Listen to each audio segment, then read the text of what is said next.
I caught my wife with another man and thought I had hit rock bottom. But I was wrong.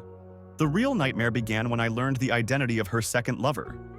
That truth was so monstrous, it forced me to reevaluate all 15 years of our life together. They thought I would never figure it out, but I had already begun to unravel their web of lies. It's funny how your entire world can just fracture. One minute you're a husband, a father, a son, a brother. The next, you're just a man standing in the wreckage of his life, trying to figure out which piece of shrapnel to pull out first. For 15 years, I thought I had a good life. A solid marriage to my wife, Jessica, 2 great kids who are nearly adults, a successful career. I really thought we had it all. But it was all a lie. A carefully constructed, long-running lie that I have only just begun to unravel. It started a few months ago. A gut feeling. The kind of gnawing unease you try to dismiss as paranoia. Jessica was distant, always on her phone, smiling at texts she'd quickly hide if I walked into the room. She started having girls' nights with a frequency that was unusual for her. I wanted to trust her. I really, really did. I told myself I was being ridiculous. After all, this is Jessica, the woman I've built my life with. Then came the first time. I came home early from a business trip, wanting to surprise her. And I did. I walked into our bedroom to a scene so viscerally wrong it made my stomach churn. I won't paint the full picture for you. You just have to trust me when I say the image of my wife with another man, in our bed, in a position of such raw depravity, is a special kind of hell. I backed out without them noticing, my heart hammering against my ribs. I spent that night in a hotel, trying to bleach the image from my brain. I wanted to save my family, so I convinced myself it was a one-time mistake. A horrible, gut-wrenching lapse in judgment. I decided to watch, to wait, to understand before I blew up our world. But it wasn't a one-time thing. It happened again.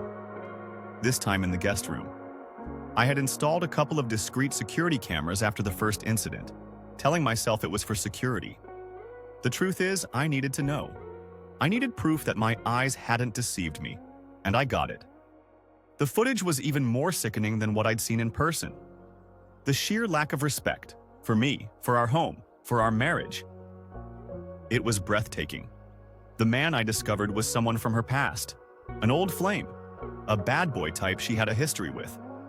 But the real twist, the one that truly shattered my sanity, came later. The third time I caught them, it wasn't some random ex-boyfriend. I came home to find my own brother, Will, with my wife, in our living room. The poses, the sounds. I think I'm going to be sick just remembering it. My own brother. The man who was supposed to be my best man, my confidant, my blood. That was the moment the floor fell out from under me. The shock was so profound, it was almost an out-of-body experience. I didn't want to destroy my family. My first, second, and third instinct was to somehow salvage this, for the sake of our children, for the 15 years we'd built. But how do you come back from this? How do you unsee your wife and your brother entwined in a way that makes you want to vomit? It feels like they've all been playing a long game, and I've just been a pawn. At that moment, I thought the betrayal couldn't get any worse. I was wrong. What I was about to uncover would go far beyond cheating and transform this family drama into a full-blown criminal conspiracy. I feel like I'm standing on the edge of a cliff. I won't jump, but I'm damn sure going to take some people down with me. What do I do now? Where do I even begin to untangle this monstrous web of deceit? If you want to follow my journey to reclaim my life, make sure you subscribe to the channel and hit that like button. And seriously, I need to hear from you. What should my first move be? Drop your advice in the comments below. My mind raced. This wasn't a recent fling.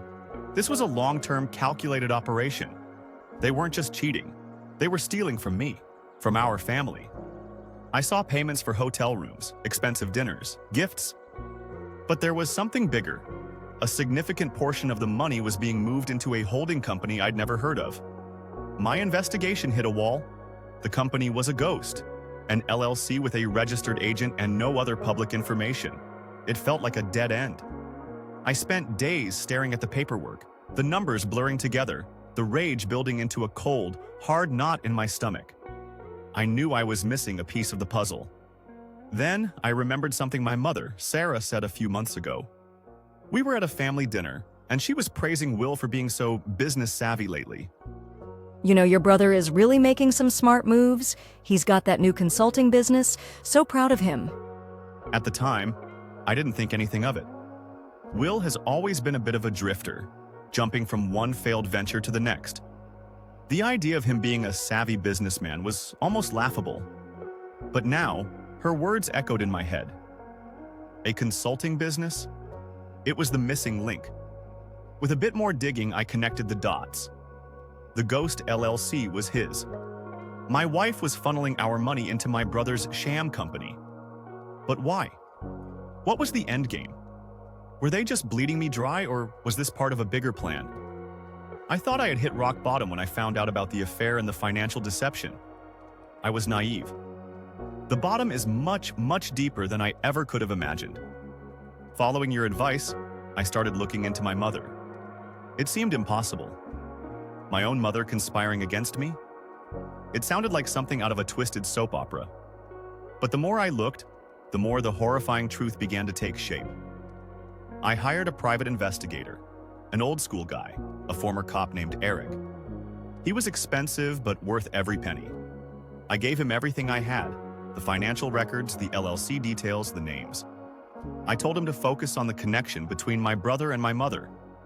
I was expecting to hear about secret bank accounts or hidden assets. What I got instead was a revelation so vile, so unnatural, it would make a brother's betrayal seem like a childish prank. Eric called me 2 weeks later. His voice was grim. You need to sit down for this, kid. It's worse than you think. Your mother isn't just involved. She's the architect. He laid it all out. My mother, Sarah, has been manipulating everyone. She despises the fact that I became more successful than my father, that I built a life on my own terms without her control. She saw Jessica not as a daughter-in-law, but as a tool. The PI found emails between them going back years. My mother coaching Jessica, encouraging the affair with Will, telling her it was the only way to secure her future. The plan was as diabolical as it was simple. They were systematically draining my assets and moving them into the LLC. The goal? To leave me with nothing in the inevitable divorce, while they set up a new life, funded by my life's work. My brother would get the money, and my wife and my mother would get the satisfaction of having orchestrated my downfall. But the smoking gun, as Eric called it, was a recorded phone call he managed to obtain legally. It was between my mother and Jessica from just a few days ago. I'm listening to my own mother instruct my wife on how to act, what to say, and how to provoke a reaction from me that she could use to file a restraining order. Just keep pushing him. Make him angry. We need him to snap. The moment he raises his voice, you call the police. Say you're scared for your life. With his history of being so intense, they will believe you. Then we have him. I don't know, Sarah. What if he doesn't react? He's been so quiet lately. It's unnerving. Then you push harder. Mention his father. Mention how weak he was. Trust me, Jessica. It will work. We are so close to having everything we deserve. Hearing those words, hearing my mother's calm, calculated voice plotting my complete and utter destruction, it changed me. The pain was still there, but it had crystallized into something else. A diamond-hard resolve. They wanted a monster? They were about to get one. My plan was no longer about just exposing them. It was about total annihilation. I would use their own scheme against them and make sure they lost everything. Absolutely everything. The plan was set. All the pieces were in place. I felt a strange sense of calm, the kind you feel in the eye of a hurricane. The rage was still there, a roaring fire in my gut, but my mind was ice cold and clear. I knew exactly what I had to do. I organized a family dinner. I told them I wanted to clear the air and talk things through. The irony was so thick you could choke on it. I invited my wife, Jessica, my brother, Will, and my mother, Sarah. I also invited my father, a man who has spent his life as a passive observer under my mother's thumb, and Will's wife, who I was sure was clueless about her husband's activities. For good measure, I invited my mother's oldest friend, Matilda, a notorious gossip who I knew would ensure the story spread like wildfire. The dinner started with a tense, suffocating politeness. They were all playing their parts, oozing fake concern. My mother kept patting my hand, telling me how glad she was that I was finally seeing sense. We were so worried about you, dear. It's good to see you coming back to us. I let them talk. I let them build their web of lies around the dinner table. Then, when the main course was cleared, I stood up. I tapped my glass for attention. I have an announcement to make, I said, my voice steady. I've been doing some financial planning, and I've decided to make some changes. I looked directly at my mother. Mom, you always praised Will for his business acumen, his little consulting firm. It's so impressive, in fact, that I've decided to invest a substantial amount. The color drained from her face. Will looked like a deer in headlights.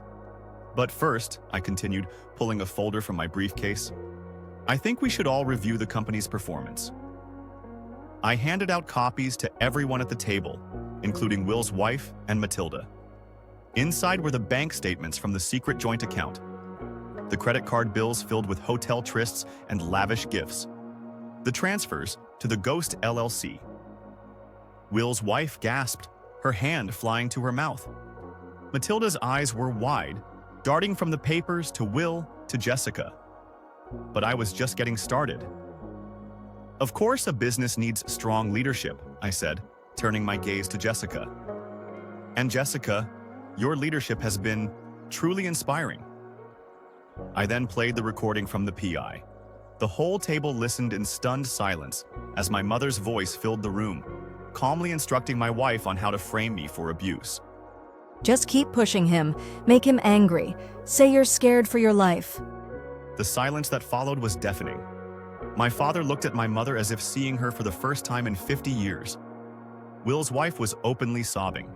Jessica was ghostly white, staring at her plate. My mother tried to recover. This is taken out of context. You're twisting things. Am I said, my voice dangerously soft.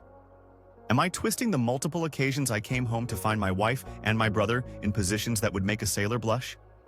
Am I twisting the fact that you, my own mother, were the puppet master behind it all, driven by a pathetic, lifelong jealousy? I let that hang in the air. Then I delivered the final blow. I have already met with my lawyers. Divorce papers will be filed tomorrow, citing adultery with irrefutable proof. I've also filed a civil suit against you, Will, and you, Mom, for conspiracy and fraud. The forensic accountant found everything, every last dollar you stole. The authorities have been notified about your fraudulent LLC. As for this house, I said, looking around the dining room, it's in my name only. You have 24 hours to get your things and get out. I looked at Jessica. All of you. I turned and walked out of the room without a backward glance, leaving the smoldering ruins of their lives behind me. The sounds of screaming and accusations began before I even reached the front door. It was the sweetest music I had ever heard. It's been a year since that dinner. A year since I torched my old life and walked away from the ashes. The aftermath was every bit as messy and spectacular as you might imagine. The divorce was swift and brutal for Jessica. The evidence was so overwhelming that her lawyer advised her to take whatever I offered. She left with nothing but her personal belongings and a mountain of debt from the credit card she'd opened. The last I heard, she's living in a tiny apartment working a retail job. Her bad boy lover wanted nothing to do with her once the money dried up. She looks tired, older. The spark she had, the one that I once fell in love with and that she later used to deceive me, is gone. She is a ghost, haunting a life that no longer exists. Will and my mother faced the full force of the law. The civil suit was a slam dunk. I was awarded damages that effectively bankrupted them both. The criminal investigation into the fraudulent LLC is ongoing, but their reputations are destroyed. Will's wife, rightfully, left him and took their kids. He lost his family, his home, and any shred of dignity he had left. He and my mother now live together in a small rented house, a toxic pairing of failure and resentment. My father finally left her. He lives quietly on his own now, and we speak occasionally. They are short, awkward conversations, but it's a start. And me? The first few months were strange. The quiet in the house was deafening. But slowly, I started to rebuild. I focused on myself. I hit the gym, reconnected with old friends who I had pushed away, and poured my energy into my work and my kids. My relationship with my children is stronger than ever.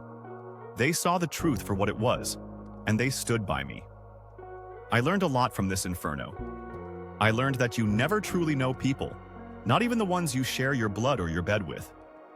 I learned that trust is a fragile thing, easily broken and almost impossible to fully repair. But most importantly, I learned that I am resilient. They tried to break me, to reduce me to nothing. They failed. I am not just a survivor of their war. I am the victor. I have my home, my career, my children, and my self-respect. I am single and I am not actively looking, but for the first time in a very long time, I am at peace. I am free.